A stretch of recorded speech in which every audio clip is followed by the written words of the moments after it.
Qué gusto saludarles, hermanos. Sean todos bienvenidos a este espacio y qué bendición poder nuevamente acercarnos a la palabra viva que nos lleva a Nehemías capítulo 10. Este avivamiento que surge en los repatriados tiene inicio con la lectura de la palabra, con la lectura de la ley. La ley, hermanos, la palabra mueve el corazón del pueblo. Sin lugar a dudas, podemos mirar en esta sección del capítulo 8 al capítulo 10, que el avivamiento de un pueblo viene cuando la palabra llega a ellos. Que el avivamiento viene a un pueblo cuando la palabra no solo es escuchada, es reflexionada, es analizada y sobre todo es aplicada. Permitimos que permee en nosotros, y la palabra, Carlita, ya estaba permeando en todo este pueblo. Así que vimos en el capítulo anterior que la lectura de la ley, el ayuno, la oración tiene que cerrar con algo, un pacto.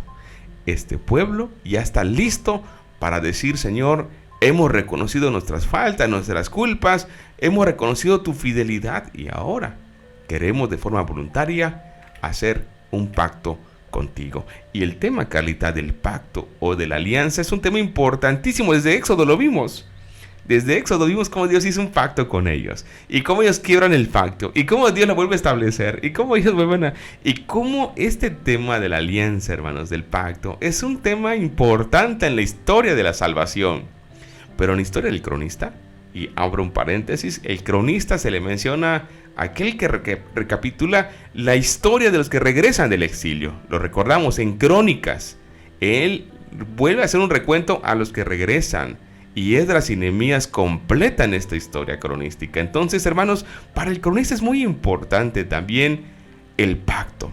Por eso, desde Crónicas, Carlita, hasta este momento, lo que fue primero y segundo libro de Crónicas, Esdras y Nehemías, vemos continuamente relatos de celebraciones, de alianzas, de pactos, de juramentos, tanto en el reinado de David, de Asa, de Joás, de Ezequías, de Josías, de Josafat. Bueno, y este pacto, hermanos, es muy importante porque el pueblo aquí vuelve a reconocer que si vive una situación, Carlita, no favorable, no es porque Dios ha fallado, es porque ellos no han sido constantes en su fe y porque Dios de alguna manera, a través de las pruebas, ha estado despertando la fe de ellos, tanto así que ahora hay un avivamiento cuando ellos regresan a la palabra y dicen: Señor, te hemos fallado, pero ahora queremos hacer un pacto contigo.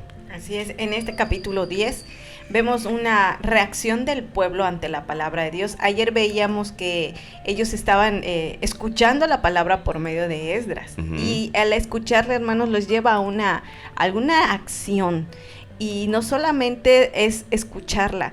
En este capítulo ahí inicia con varios nombres, ahí bastante, los primeros versículos, un montón de nombres. Si usted leyó este capítulo 10, hay muchísimos que dicen: y a estos firmaron, y ahí hay del nombre de este, y hay un buen, ¿no?, de nombres allá, donde ellos firman este pacto, no porque Dios lo había olvidado o ya no existía, es que era de parte de este pueblo hacia Dios, y ellos tienen este compromiso y renuevan este pacto con Dios y firman. Y eso habla, hermanos, de que la palabra hizo un efecto en ellos, claro. No solamente de escucharla. Recordemos que las primeras veces que lo escucharon fue que no se movían. Estuvieron 6 horas escuchando la palabra de Dios. No sé si usted se ha quedado 6 horas solamente escuchando la palabra de Dios. Y ayer veíamos que 3 horas, ¿no? Los vamos viendo, hermanos, que este pueblo tenía una gran necesidad de la palabra de Dios, no solamente en el regreso a esta tierra y en toda la construcción, hablando materialmente, sino que ellos necesitaban urgentemente, no solo la reconstrucción de sus muros, necesitaban de manera urgente la palabra de Dios, porque sabían ellos que sin la palabra de Dios, sin esa guía, sin esa luz, estaban extraviados aún en esa tierra. ¿Por qué? Porque tenían muchos enemigos, y lo hemos visto en los capítulos anteriores. No eran del agrado de muchos de los que los rodeaban. Sin embargo, Dios los había sacado adelante en todo, porque todo era de Dios y venía de Él. Pero lo más importante aquí es la palabra de Dios en la vida de este pueblo. Por eso ellos deciden firmar y decir: me comprometo, y es lo que vamos a ver en este capítulo 10, porque la verdad es un capítulo bastante comprometedor, diría yo. ¿Por qué? Porque ese mismo compromiso que este pueblo hizo es el mismo compromiso que Dios nos da hoy en esta mañana, que hoy nos pide nuestro Dios. Así como este pueblo reconoce la necesidad de mi palabra, así también nuestra vida la necesita. Pero lo vamos a ir viendo. A mí lo que me llama la atención es que ellos no solamente dijeron, está bien, Esdras, ya lo escuchamos, ya lo entendimos, muchas gracias por explicarnos. No, queremos hacer ahora. O sea, no solamente se quedó como un de escuchar. Hago, ¿qué tengo que hacer? Ahora Dios los llama a una acción, y es lo mismo, y creo que es el mismo mensaje que Dios nos sigue dando a nosotros como parte de su pueblo. Aquí está mi palabra, pero ¿qué vas a hacer con ella? Y eso es lo que vamos a ir viendo en esta mañana. Y como te decía hace ratito, Carlita, desde el libro de Crónicas vemos constantemente pactos de los reyes. El cronista, cuando recuenta la historia, enfatiza mucho el pacto de los reyes, que buscaron hacer la voluntad de Dios después de que el pueblo se extravía. Recordemos, hermanos, que muchos reyes que ya hemos visto no siguieron el pacto con Dios, se fueron por otro lado. Y cuando Dios levantó reyes temerosos de Él, estos reyes a través de la palabra también llevaron a un avivamiento al pueblo, como ya comentabas, con Josafat, por ejemplo, con Josías, con Ezequías, que la palabra, recordemos, al leerla, era el pueblo en donde buscaba de Dios y había un avivamiento. Todos los avivamientos que hemos visto desde Crónicas tienen su inicio en la lectura de la palabra, en la lectura y reflexión de la ley de Dios. Y nos damos cuenta, hermanos, que Esdras y Nehemías tienen que cerrar de la misma forma, haciendo pactos. Si desde el libro de las Crónicas lo vimos, ahora en esta etapa de ser una etapa en donde ellos van a recomenzar una nación, ellos están poniendo los cimientos de una nueva historia. Es importante que vaya a haber por medio un compromiso, un pacto. Y nos damos cuenta, hermanos, que este capítulo presenta en forma de un documento legal, ¿verdad? Un documento en donde ellos tienen que firmar y donde los principales dirigentes del pueblo, sacerdotes, laicos y Nehemías como gobernador, son los primeritos en comprometerse con esto. Eso me pareció muy interesante, porque los primeros en decir nosotros estamos de acuerdo y nos comprometemos son los líderes, el líder espiritual, el líder moral, el gobernador. Hasta Nehemías firmó. Él como gobernador firmó y dijo me comprometo. Es que Carlita, fíjate que Nehemías, Esdras, varios de ellos, personajes principales, fueron los primeros que firmaron. Y fíjate que me llama la atención, Carlita, algo, no sé si es algo desde ese tiempo, pero siempre que uno establece su nombre en un documento, el poner tu nombre en un documento como que dice, estoy de acuerdo, pero además de estar de acuerdo, yo estoy comprometido, ¿no? En todos los trámites que hacemos, hermanos, nos piden poner nuestra firma. Nombre y firma. Nombre y firma, ¿no? Y esto me parece... Hasta huella ahora. Sí, y desde la antigüedad, ¿cómo se maneja esto? Porque nuestro nombre, hermanos, de alguna manera representa nuestra persona. Y cada vez que usted pone su nombre en un documento, usted está comprometiéndose. Y este pueblo dice, quiero comprometerme, no solamente verbal, quiero escribirlo, quiero poner mi nombre, quiero decir, esta familia está comprometida con Dios, este jefe de familia está comprometido con Dios. Y nos damos cuenta, hermanos, que a esta comunidad, al final de la lista que se describe, aparecen sacerdotes, levitas, porteros, cantores, etc. Y me parece interesante esto, hermanos, porque también los que se dedican a la adoración tienen que firmar ese documento. ¿Por qué, hermanos? Porque ese documento abarca varias cosas. Ese documento abarca varias facetas de la vida espiritual, religiosa y también de la vida comunitaria de este pueblo. Lo primero que me llama la atención en el verso 29, hermanos, en la segunda parte, dice: vivir de acuerdo con la ley de Dios que les había dado por medio de su servidor Moisés y obedecer todos los mandamientos, normas y estatutos del Señor. Lo primero, Carlita, que ellos se comprometen es hacer valer la alianza del Sinaí también. La alianza del pacto que había hecho Dios de la antigüedad con Moisés. Ellos dicen, esta ley que Dios le entregó a Moisés no es olvidada. Tenemos que obedecer todos los mandamientos, normas, estatutos, decretos de nuestro Dios. Carlita, fíjate qué importante está esto. Lo primero a lo que se comprometen ellos es a ser fieles guardadores de la ley de Dios. Esto es muy importante, Porque finalmente lo que los había llevado, Carlita, a la destrucción es faltar a la ley de Dios. Buscar ídolos, adorar ídolos. Mezclarse.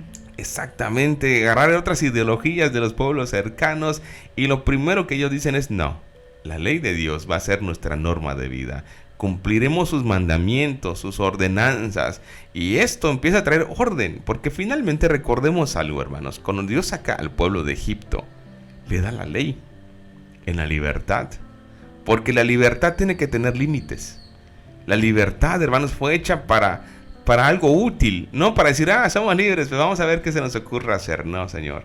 La ley sirve para normar, para poder tener ellos, Carlita, discernimiento de las cosas. Entonces nos damos cuenta de que cuando ellos llegan, regresan, dicen ellos, ok, hemos olvidado la ley de Dios, pero ahora nos comprometemos a guardar todas estas leyes. Fíjate que es importante este primer acuerdo. No sé cómo ves este primer acuerdo, Carlita. En definitiva, hermanos, la ley de Dios que se había dado por medio de Moisés, este pueblo la había olvidado. Ellos habían ido, pues ahora sí que en contra de toda esta ley. Entonces eso los llevó a la situación que ellos pues estaban viviendo y habían pasado, ¿no? Aquí estamos viendo algo muy importante, hermanos. La primera, digamos que fue como un contrato, yo así lo estaba viendo en que lo leía, digamos que sí. Es como un contrato, un pacto donde Dios le está diciendo, esto es lo que ustedes necesitan. Ustedes quieren vivir y quieren estar bien, eso es lo que ustedes necesitan. Y viene la primera parte, que es lo que Dios les da a conocer, es la ley, su palabra. Lo que hace muchos años sus antepasados no hicieron caso, no lo tomaron en cuenta y por eso terminaron donde terminaron. Y no es porque Dios había planeado que ellos quedaran como están, hermanos. Simplemente fue su desobediencia, fue su rebeldía, fue sus ideas. Les dijeron no se mezclen, obedezcan la ley. Y vimos desde libros anteriores que hemos estudiado, vemos cómo este pueblo, aún así Dios ha tenido mucha paciencia con ellos. Pero llegaba el momento, hermanos, que a veces dijeron por allá, se la volaban, entonces ya no respetaban esto. Y recordemos que no solamente con algunos reyes que tenían temor de Dios, sino que había reyes que no tenían el temor de Dios y llevaban al pueblo a la perdición. ¿Por qué? Porque la palabra de Dios, porque la ley de Dios no estaba en ellos. Entonces ellos se extraviaban fácilmente y pues padecían las consecuencias. Por eso Dios les hace un recordatorio. Ustedes deben de vivir. No solamente sepan o lo tengan como un conocimiento, porque lo sabían, pero no lo estaban viviendo, no lo estaban obedeciendo. Entonces les dice, tienen que vivir de acuerdo a mi ley, de acuerdo a mis estatutos. Yo sé por qué se los doy, porque es para su bienestar. Ustedes quieren ser libres y son esclavos de su propia maldad. Y esto tiene mucho que ver con nosotros también, porque nuestro Dios, esa misma ley, es la misma ley que usted sabe y que yo sé, pero no solamente nuestro Dios nos dice, no solamente es un conocimiento, y hasta puedo hacer que muchos lo puedan decir de memoria, pero este pueblo la sabía, pero se había olvidado y no la vivía. Y es lo mismo que nuestro Dios nos dice en esta mañana. La ley de Dios, todo lo que nosotros tenemos en el libro, en la palabra de Dios, Dios nos las ofrece todos los días de manera para que la vivamos, para que la obedezcamos, ya que nuestro Dios, quien es nuestro creador, hermanos, sabe que es lo mejor para nosotros. Si solamente hiciéramos caso omiso y hiciéramos a un lado la palabra de Dios, nos extraviamos fácilmente, hermanos, como este pueblo. Nos perderíamos tan fácil. ¿Por qué? Porque somos vulnerables, somos seres limitados y necesitamos de la guía, de la luz de la palabra para ayudarnos. Todos los días enfrentamos muchas cosas, todos los días luchamos con muchas cosas, y la palabra de Dios, ¿qué es? Esa guía, es esa luz que nos dice, aquí esto se hace de esta manera, obedece para que Dios te ayude, Dios te está guiando por medio de su palabra. Este pueblo lo había hecho a un lado y por eso estaban en las situaciones que sus antepasados vivieron, pero ahora Dios les está dando la oportunidad, y lo primero que Dios mete dentro de ese contrato, digámoslo así, es: vivan de acuerdo a la ley que yo le di a Moisés para ustedes. Y esa misma ley sigue repercutiendo en nuestras vidas, sigue siendo efectiva en nuestro tiempo, en nuestro diario vivir. Y si nos damos cuenta, hermanos, el bienestar que le causa al ser humano el poder obedecer y vivir de acuerdo a la ley y a los mandamientos de nuestro Dios. Cuando hacemos a un lado la palabra de Dios en nuestra vida, el ser humano se extravía fácil. No hay quien lo guíe, está en la oscuridad, no hay luz en él. ¿Por qué? Porque apagó esa guía. Entonces, hermanos, esto es uno de los puntos más importantes. Vivir, no solamente conocer, es vivir la palabra de Dios.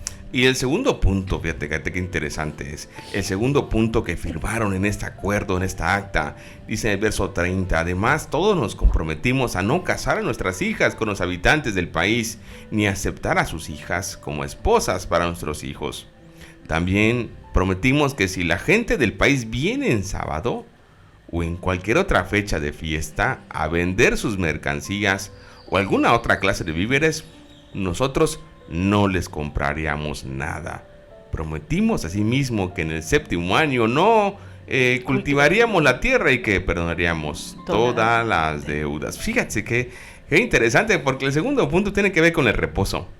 El segundo punto, Carlita, me parece extraordinario porque nos damos cuenta que un problema de la época post-exílica en particular era los matrimonios mixtos. Eso ya lo vimos y lo vamos a ver en el capítulo 13 al final del libro de Nehemías. Cómo enfatiza mucho eso de decir, no se estén casando con personas que no compartan. En ese tiempo, y reitero, no se trata aquí de un asunto de xenofobia o de racismo. En este tiempo, hermanos, no es problema. Por ejemplo, no sé, hay gente que se casa de un país con otro país, pero tienen la misma fe, el mismo temor hacia Dios y la misma creencia acerca de Dios. No se refiere a la cuestión racial, más se refiere a la razón ideológica o espiritual. Y aquí el problema, hermanos, era que la mayor parte de los pueblos que rodeaban al pueblo de Dios era gente idólatra. Y lo que se estaba tratando, si ya se habían comprometido a guardar la ley de Dios, lo segundo que tenían que hacer es decir, y para guardar esa ley de Dios tenemos que cerciorarnos de no volvernos a mezclar con estos pueblos, porque esos pueblos son idólatras. Estos pueblos ya nos mostró la experiencia que nos contaminaron. Sí, nos trajeron ideologías que no son adecuadas y que hacen a un lado a Yahvé. Entonces, hermanos, nos damos cuenta que lo que está buscando en este segundo acuerdo que estaban firmando ellos es evitar en el futuro que regresen a la idolatría, que regresen a prácticas paganas a través de no casarse con personas que sean de otras ideologías, otros pueblos, otras creencias. Entonces en ese punto es como preventivo, ¿no? Ok, ya vimos anteriormente que despidieron, ¿verdad? Algunas dijeron, no, pues entonces ya no. Las que no aceptaron a Yahvé dijeron, pues regrésense. Pero aquí nos damos cuenta que están previniendo lo que pueda pasar. Pero además, hermanos, habla mucho del reposo. Esto me llamó bastante la atención, porque este era un pueblo, hermanos, que al igual que el que sacó Dios de Egipto, era esclavo. Recordemos que en Egipto, hermanos, ellos estaban sometidos bajo un dominio. Y ellos estaban saliendo bajo un dominio. Y la pregunta es, los que son dominados, ¿cuándo descansan? ¿Cuándo les dan un día para que reposen? No existe. En el que menciona en Éxodo, Carlita, esto me llamó mucho la atención, porque ya lo vimos cuando vimos Éxodo, me parece. Cuando Dios les dice, no salgan el día viernes, recojan todo lo que necesiten, pero como ellos tienen mente de esclavos, tienen mente de siervos, salen el sábado y dicen, no nos acordamos que es reposo hoy. O sea, en su mente seguían siendo esclavos. Ellos estaban acostumbrados a la forma de vida de Egipto y aquí pasaba lo mismo. Estaban en la manera de pensar de Babilonia. En Babilonia, hermanos, eran pocos los que cumplían o respetaban el día de reposo. No había. Era trabajo y lograr y hacer. Y cuando llegan otra vez a Jerusalén, están adaptándose. Y Dios le dice, importante, respeten el sábado, descansen. Pero no solamente ustedes, hagan descansar la tierra también. Que descanse también la tierra, que hay un jubileo cada 7 años. Y también le dice, y también perdonen la deuda que exista. Esto recuerda, Carlita, a lo que Nehemías, ya lo vimos en el capítulo 5, ¿no? Que dijo, no les pongan más cargas, porque de por sí ya vienen con muchos problemas estos que están siendo repatriados. Entonces nos damos cuenta que a tal punto, hermanos, llevan el reposo, que dicen, nos comprometimos que incluso si venga alguien a vendernos algo, no le vamos a comprar. Le vamos a decir, vente cualquier día, pero este día no cuentes conmigo, estoy ocupado en los negocios de mi padre, no en los negocios terrenales. De eso tengo 6 días. Estoy en los negocios de mi padre. No les vamos a comprar, no les vamos a aceptar ningún trato, porque ese día es un día que vamos a celebrar. Es más, si estos que venden mercancías vienen en un día que tengamos alguna celebración, tampoco les vamos a acostumbrar, para que ellos se acostumbren a nosotros y no nosotros nos adaptemos a ellos. Que el que vende mercancías diga, no voy el sábado ahí, porque sé que no voy a vender. No voy a sus festividades porque sé que no me van a comprar. Los israelitas no. Exacto, que ellos se eduquen y no que uno se adapte a la vida de ellos, sino que ellos comiencen a respetarnos y comiencen también a saber que nosotros tenemos como primer lugar a Dios. Esto, hermanos, nos dice algo hoy. Nos dirá algo hoy. ¿Cuándo fue la última vez que usted prefirió ir a hacer un negocio o un buen trato que quedarse a terminar de escuchar? De terminar de disfrutar el día del Señor. ¿Cuándo fue la última vez que usted dijo, es un buen trato? Y bueno, el otro sábado me alcanzo al templo. No, pues hay que aprovechar ahorita que la gente me está comprando. Y yo creo, hermanos, que tendríamos que hacer un alto y preguntarnos, ¿qué tan prioritario está haciendo Dios para nosotros hoy?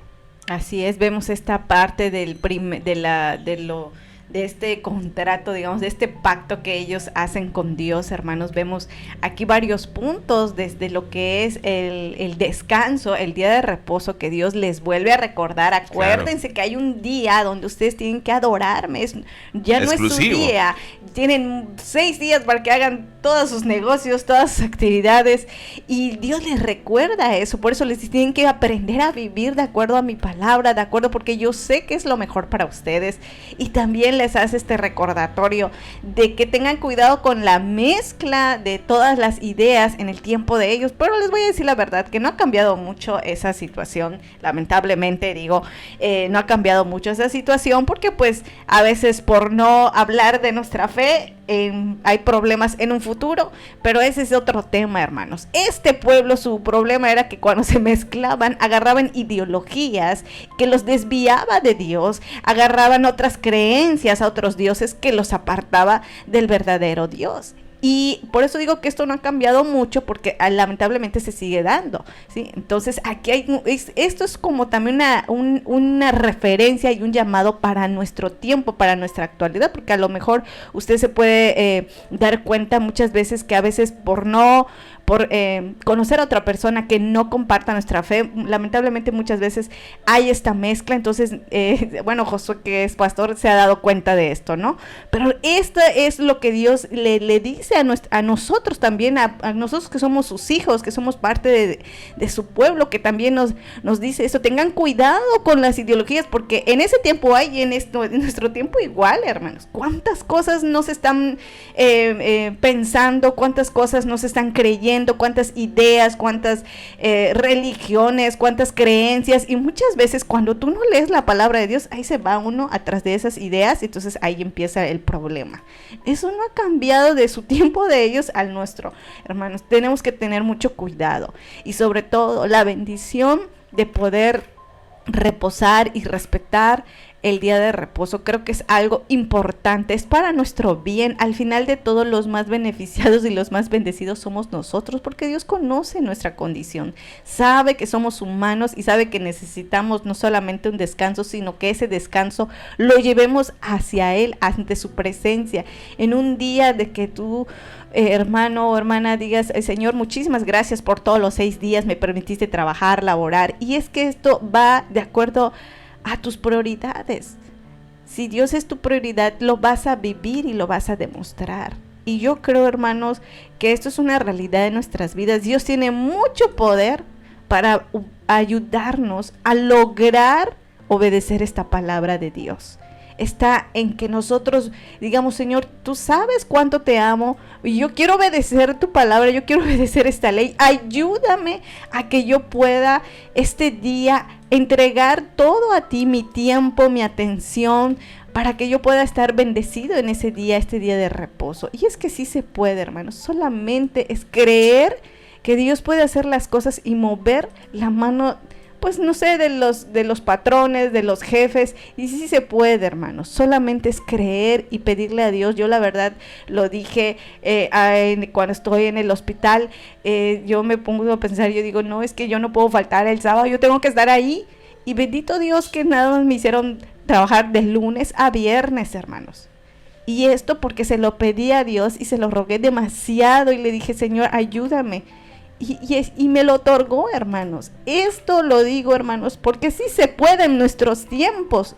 No podemos decir, no se puede, porque hay ciertas cláusulas. Es que Dios tiene poder para que nosotros hallemos gracia delante de la gente, que en este caso son nuestros jefes o nuestras jefas. Y sí se puede, hermanos. Y la verdad es que Dios nos bendice de esa manera, de tal manera que vivamos la palabra de Dios de acuerdo a lo que Él nos está enseñando en esta mañana. Así es, hermanos, y quiero cerrar con el último convenio que viene en este documento que firman y que se compromete el pueblo a cumplir. Dice el verso 34, en cuanto a la ofrenda de la leña: echamos suertes entre nosotros, los sacerdotes, los levitas, el pueblo en general, según nuestras familias, para determinar a quiénes les tocaría llevar en los tiempos fijados cada año la leña para el templo del Señor, nuestro Dios, para que ardiera en su altar, como está escrito en la ley. Además, nos comprometimos a llevar cada año al templo del Señor las primicias del campo y de todo árbol frutal, como también a presentar nuestros primogénitos y a la primera cría de nuestro ganado, tanto vacuno como ovino, ante los sacerdotes que sirven en el templo de nuestro Dios, como está escrito en la ley. Y convenimos en llevar a los almacenes del templo de nuestro Dios las primicias de nuestra molienda, de nuestras ofrendas, del fruto de nuestros árboles, de nuestro vino nuevo y de nuestro aceite. Para los sacerdotes que ministran en el templo de nuestro Dios, convinimos también en dar la 10ª parte de nuestras cosechas a los levitas, pues son ellos quienes recolectan todo esto en pueblos donde trabajamos. Un sacerdote de la familia de Aarón acompañará a los levitas cuando estos vayan a recolectar los diezmos. Los levitas, por su parte, depositarán el diezmo de los diezmos en la tesorería del templo de nuestro Dios. Y miren cómo cierra el capítulo, me encantó. Dice el verso 39. Los israelitas y los levitas llevaron las ofrendas de trigo, de vino, de aceite a los almacenes donde se guardaban los utensilios sagrados y donde se permanecen los sacerdotes, los porteros y los cantores cuando están de servicio. De este modo nos comprometimos a no descuidar la casa de nuestro Dios. Otra versión dice, nos comprometimos a no descuidar el templo de Dios. Pero me gusta más esta versión que dice en la 60.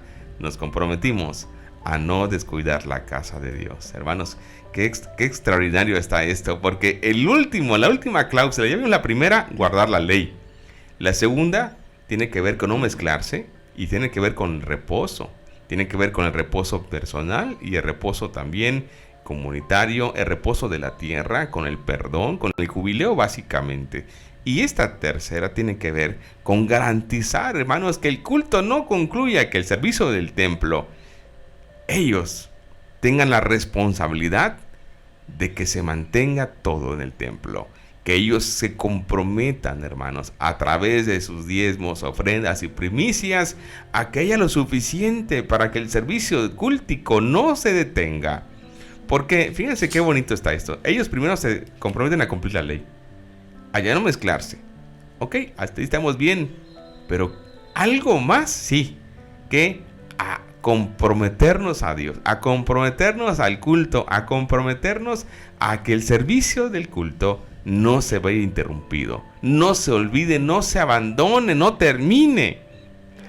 Y nos damos cuenta que incluso hasta se ponen de acuerdo para comprar leña. ¿Quién le toca la leña? Porque tenía que estar día y noche encendido. Acuérdense, hermanos. Entonces nos damos cuenta cómo hay un anhelo.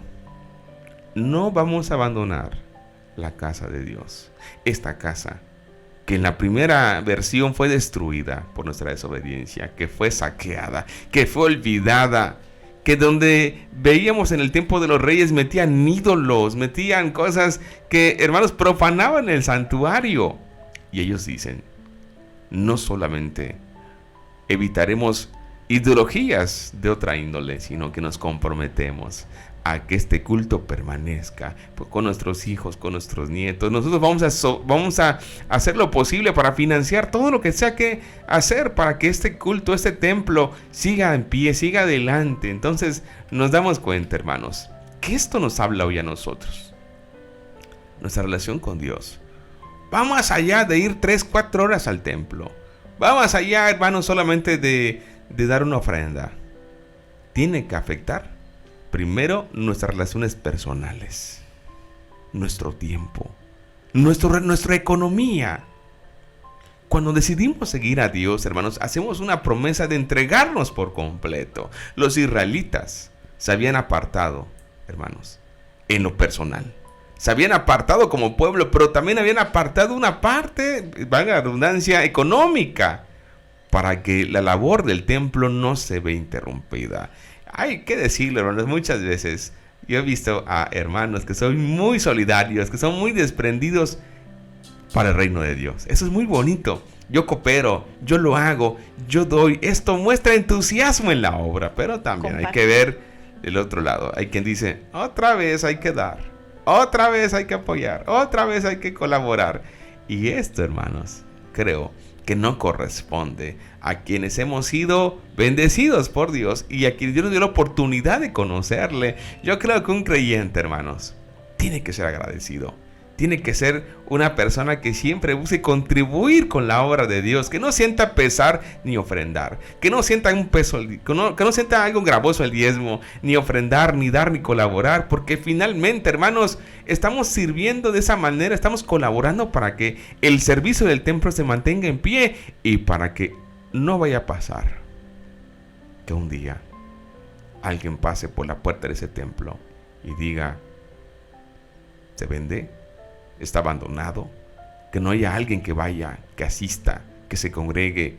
Qué triste sería que un día se conviertan en lotes baldíos o olvidados nuestros santuarios, porque olvidamos colaborar, olvidamos apartarnos del mal, olvidamos servir a Dios, y que las generaciones que vengan sean como aquellas de los jueces que no conocían a Dios. Que eso no pase en nosotros y que cada vez que se hable de colaborar en el reino de Dios lo veamos como un privilegio, como una bendición, como una oportunidad, no como una carga, no como una imposición, sino que lo veamos como una manera, hermanos, de poner nuestro granito de arena para que el culto al Señor, al único Dios verdadero, permanezca.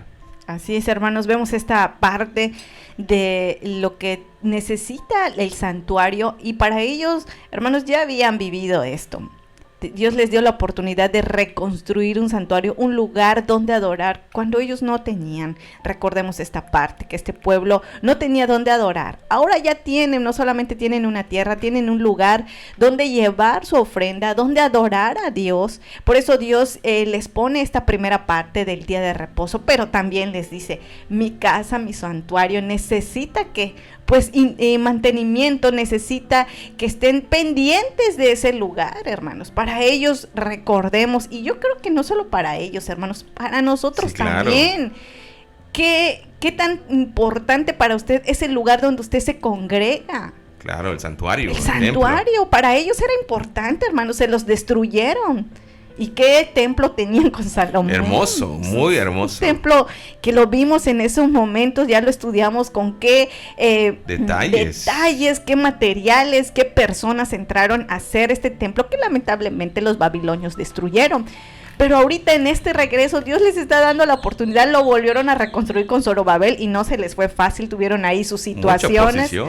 Y lo lograron con la ayuda de Dios, pero Dios les hace recordar, mi santuario requiere mantenimiento, porque tenía que estar siempre prendida esa parte, hermanos. Y para ellos era, Señor, nos has sacado del exilio, nos sacaste de una tierra extranjera y nos diste y nos das la oportunidad de llegar a esta tierra de nuestros antepasados.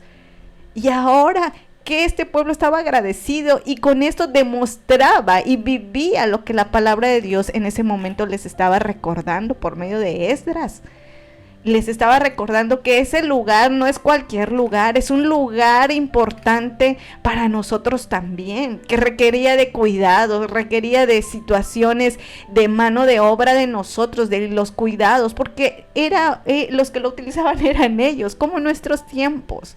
No podemos ser indiferentes a los lugares donde adoramos a nuestro Dios cada sábado y decir, bueno, pues ese no es mi asunto, digámoslo así, ¿no? Sí, no podemos ser indiferentes, hermanos. Es que esos lugares también tienen que ser importantes para nosotros. Y Dios le hace una lista, y no nueva. Habla acerca de las primicias, habla acerca de los diezmos, habla acerca de muchas cosas que entraban dentro de la bendición. Y Dios les dice, esto es para que ustedes reciban bendición de mi parte. Y yo creo que Dios les estaba bendiciendo de más, hermanos. Desde antes. Desde antes. Sí, desde antes. Desde antes, aún siendo un pueblo que hoy sí, mañana no, y ahí voy de nuevo, y así. Y Dios les tenía mucha paciencia y mucho amor, como hasta el día de hoy nos los tiene a nosotros. No podemos decir que los santuarios o los lugares donde nos congregamos no son importantes. Son importantes, hermanos, porque nosotros ahí vamos a adorar a nuestro Dios, que nos ha bendecido con vida, que nos ha dado salud, que le ha dado trabajo, que le ha dado una familia, que le ha dado muchas cosas que tal vez, si Dios fuera diferente, diría, ¿y por qué? Si tú no muestras ningún interés en mis asuntos, en mi casa. Y aquí, hermanos, Dios les vuelve a recordar, acuérdense de las primicias, acuérdense del diezmo, acuérdense de todo lo que yo les he dado. Al final de todo, hermanos, Dios es dueño de todo. Me encanta el Salmo 24 porque Él lo recuerda ahí.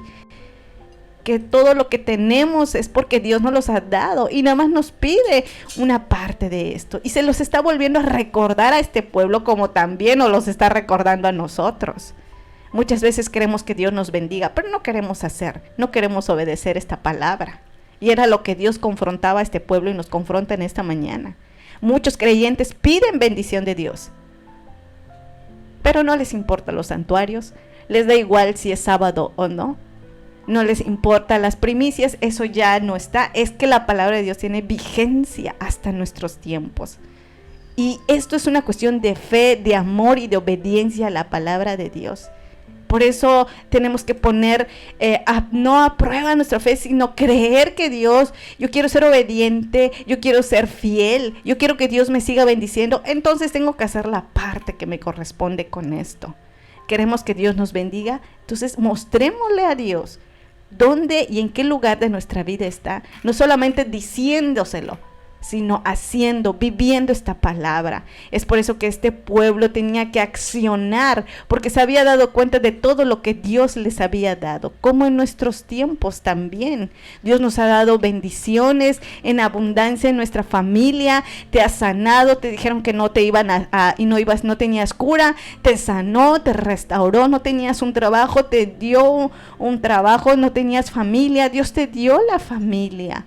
No tenías un lugar donde vivir, te dio un lugar donde vivir. Has suplido cada una de las necesidades. Has suplido y te ha dado los medios que has necesitado y te has sacado adelante cada día. Ahora este pueblo necesitaba mostrar su fidelidad y dónde estaba Dios en su vida. Y es lo mismo que Dios nos dice en esta mañana. ¿En qué lugar de tu vida estoy? Y es que puedo decir que Dios es el primer lugar, pero mis acciones van a decir todo lo contrario, como en este pueblo. Ellos conocían a Dios, pero Dios estaba en el último plano de su vida. Y es por eso que tenían las situaciones que estaban viviendo. Por eso, hermanos, si queremos que Dios nos bendiga, pidámosle a Él que nos ayude a cumplir y a vivir la palabra como lo dice hoy en este capítulo de Nehemías número 10.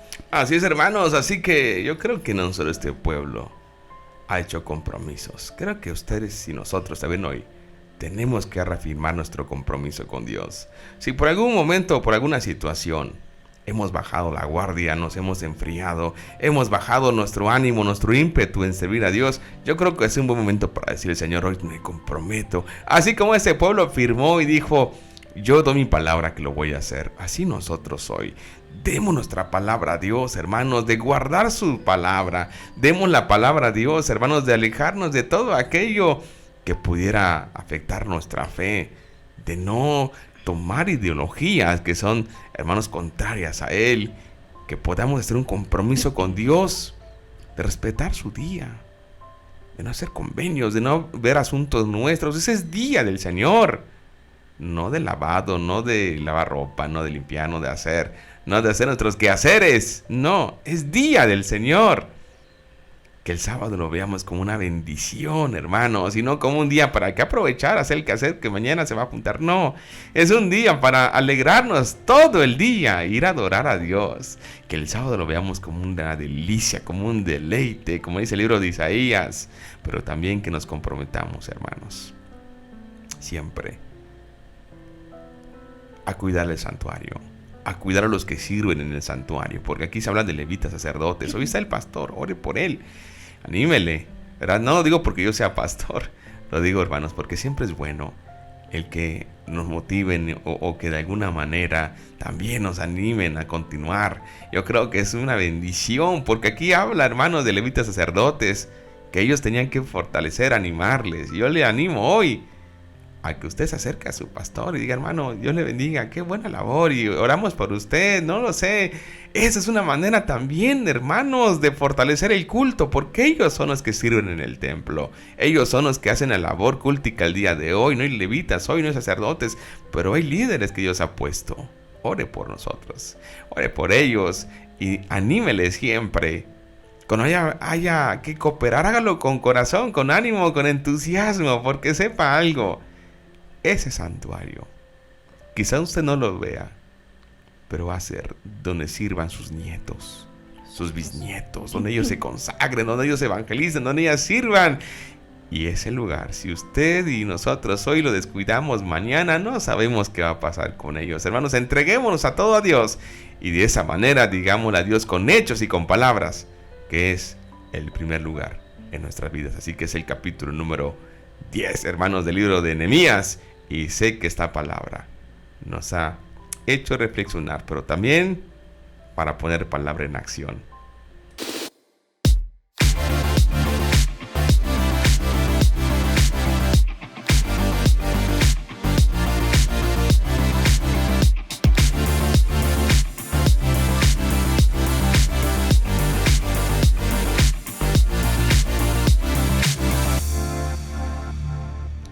Qué gusto saludarles, hermanos. Sean todos bienvenidos a este espacio, y qué bendición poder nuevamente acercarnos a la palabra viva que nos lleva a Nehemías capítulo 10.